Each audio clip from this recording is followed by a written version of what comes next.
Dans la famille des R à moteur Boxer refroidi par eau, on connaissait la R1300 GS et GS Adventure.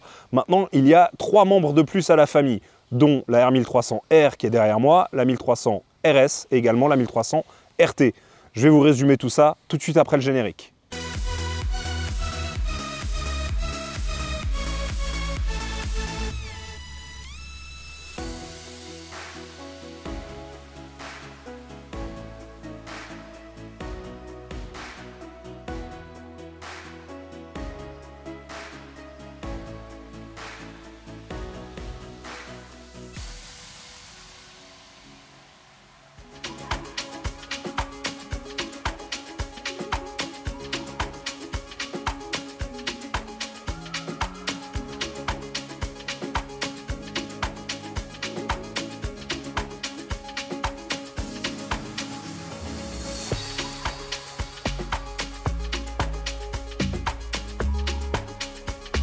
Elle a une nouvelle attitude, beaucoup plus agressive, beaucoup plus sportive qu'avant. C'était un objectif pour la marque de dynamiser ce segment parce que entre la F900R, qui est un modèle d'accès bridable 35 kW, et la S1000R, il manquait quelque chose. Et surtout, il manquait quelque chose avec plus d'agrément de conduite. Et là, on est en plein dedans. On a un moteur de 145 chevaux de tête, et 149 Nm de couple, bicylindre, à plat, boxer, qui va forcément fournir une puissance très linéaire et beaucoup de couple en bas. Donc niveau agrément de conduite, là on est en plein dedans. Niveau look, pareil, ils ont fait beaucoup d'efforts sur toute la ligne de la moto pour la rendre agressive et désirable. J'avoue qu'elle est même assez tape à l'œil dans un certain sens, parce que c'est rare qu'on ait une BM de ce gabarit et de cette motorisation-là qui veuille vraiment s'exprimer et montrer de la sportivité. Pareil sur la RS, on ne l'a pas essayé, mais on nous l'a présenté également parce que c'est à peu près la même avec des carénages autour. Pour 300 francs de plus, on a des carénages complets, des demi-guidons en position haute et une double optique avant qui est tirée et inspirée des S1000 RR. Donc de ce côté-là, on a vraiment un package qui est cohérent.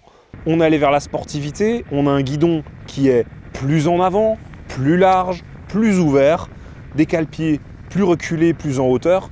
Donc on a une position plus engagée sur la moto. On peut même, si on le désire, tourner les pontets de guidon pour gagner 10 mm vers l'avant, ce qui est plutôt astucieux, étant donné que la pièce n'a qu'à être retournée plutôt qu'à acheter des pièces. Mais avec tout ça, on se retrouve quand même avec une moto qui est globalement un peu moins confortable. On a fait un peu plus de 2 heures de route avec, et au bout de 2 heures, il y a déjà quelques douleurs océan qui apparaissent, tout simplement parce qu'elle n'est plus faite pour voyager. Mais c'est un très bon entre-deux pour la F900 et la S1000, parce qu'on a beaucoup plus de puissance, un caractère bien trempé, mais quand même pas un moteur de superbike qui va vouloir s'exprimer haut dans les tours. Là, on va avoir de l'agrément de conduite à bas régime, et on pourra même, si on le souhaite, prendre en option le Automated Shift Assist pour avoir la boîte de vitesse où il y a un sélecteur, mais pas de levier d'embrayage. Et donc c'est la moto qui décidera quand elle change de vitesse, ou c'est nous qui donnerons l'impulsion du pied sans avoir de levier actionné.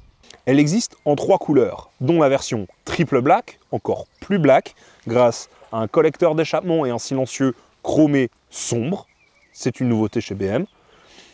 Mais on peut également l'avoir dans ce blanc Inspiration Trophy, où on pourra même aller jusqu'à remplacer la suspension par une version encore plus sportive.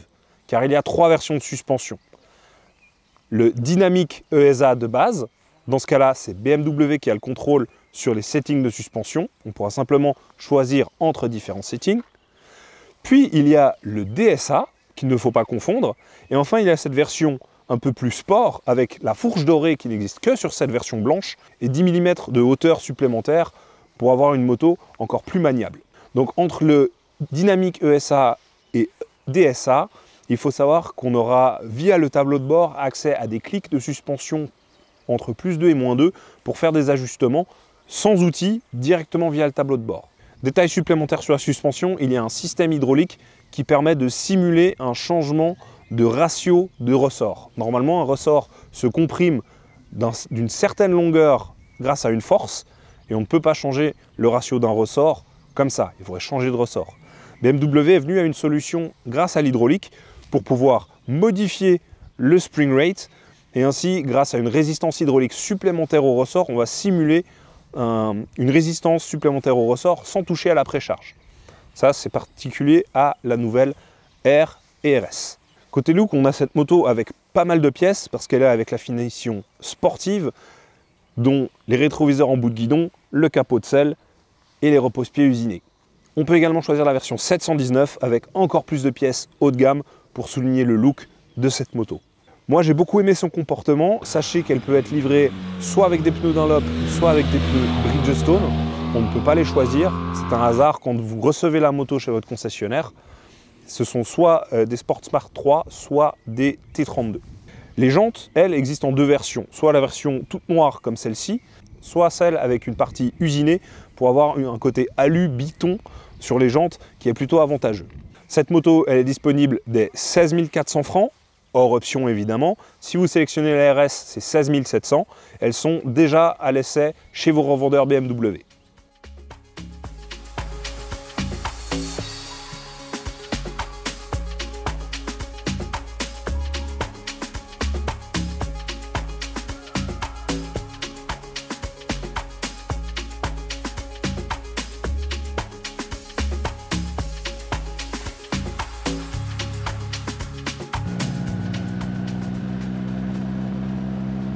Passons à la RT maintenant. La RT, c'est la reine des voyages.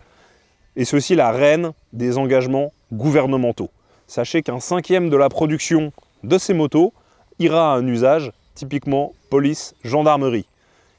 Et là, après une demi-journée à son guidon, ça donnerait presque envie de s'engager. Parce qu'elle est agile, elle est facile à rouler, elle est incroyablement stable, elle est puissante quand il y en a besoin, et elle protège extrêmement bien du vent en cas d'intempérie.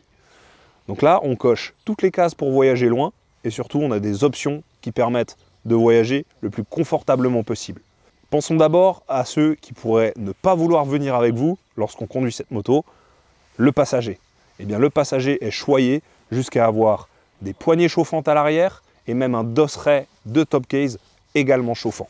Pour le pilote, c'est surtout de la protection au vent avec un pare-brise électrique réglable qui va mémoriser sa position quand on l'éteint, avec des rétroviseurs dans le prolongement du guidon qui remplacent les protège-mains pour dévier l'air, que ce soit des mains ou des épaules, mais il y a également des déflecteurs sur les côtés qu'on peut monter et descendre à une main lorsqu'on roule. Tout à coup, la protection au vent augmente massivement, tout comme la ligne de la moto qui s'élève par rapport à son dessin passé. Avant, la RT avait une énorme bosse ici en termes de design. Et maintenant que j'ai vu une image posée côte à côte avec un bison, effectivement, la 1250 RT avait un profil de bison. Ce profil est abandonné au profit d'une ligne beaucoup plus fluide pour que, à l'œil, on pense à une moto plus fine et plus légère. C'était le grand défi des designers sur cette machine. Maintenant que la moto est plus fine visuellement, elle a perdu en protection au vent, d'où les flaps qu'on peut remonter sur les côtés pour augmenter la protection. Sur la 1250 RT, la protection au vent était tellement grande que malheureusement, en été, on suffoquait. On était obligé de rouler avec le pare-brise le plus bas et même là, on n'avait pas d'air qui circulait autour du pilote. Donc les ingénieurs ont créé des canaux d'air qui passent sous le pare-brise, quelle que soit sa position, mais surtout de l'air s'engouffre via la fourche vers le pilote pour créer un tourbillon devant le conducteur qui tout à coup recevra de l'air frais sans être non plus trop exposé. Grâce à des nouveaux parcs-artères situés en dessous des cylindres, on aura même des déflecteurs pour les chaussures. Donc si on devait prendre une RT en chaussures de ville et en costume pour se rendre en ville, eh bien avec celle-ci, ce serait tout à fait possible car les vêtements sortiraient presque immaculés. Celle-ci, nous l'avons testée en version AESA, donc avec la boîte automatique, séquentielle. On peut toujours changer les vitesses avec le pied. Il y a le sélecteur, mais pas de levier d'embrayage. Et on l'a poussé évidemment, comme on est en Allemagne, jusqu'au dernier retranchement. Et là, avec le pare-brise levé en position maximale, forcément à près de 200 km/h, on sent des mouvements. Mais il se trouve que lorsqu'on baisse le pare-brise, les mouvements se font moins importants et on sent une moto encore plus stable. Donc là, on s'est permis de pousser à 238 km/h sur la autobahn. Vive l'Allemagne! Côté suspension sur cette moto, on a ce que les aficionados de la marque apprécient le plus, il s'agit du télélever. Il y a une déconnexion entre la fourche et le guidon. Donc la moto, lorsqu'on freine, elle ne va pas plonger parce qu'elle va se tasser sur cette suspension triangulaire qui maintient l'avant de la fourche de la moto. Ça a des avantages, ça a aussi des inconvénients, mais en tout cas niveau confort de conduite, ça permet de faire des choses assez surprenantes. Et une fois qu'on a apprivoisé cette suspension, eh bien figurez-vous qu'il y a des réglages particuliers qui permettent en plus de lever l'arrière et de lever légèrement l'avant, ce qui permet de simuler un angle de chasse plus fermé, avec une voie plus longue, un entraxe plus long, et donc le comportement de la moto sera différent. Donc en dynamique pro, on pourra augmenter cette hauteur de roulage pour pouvoir gagner en dynamisme.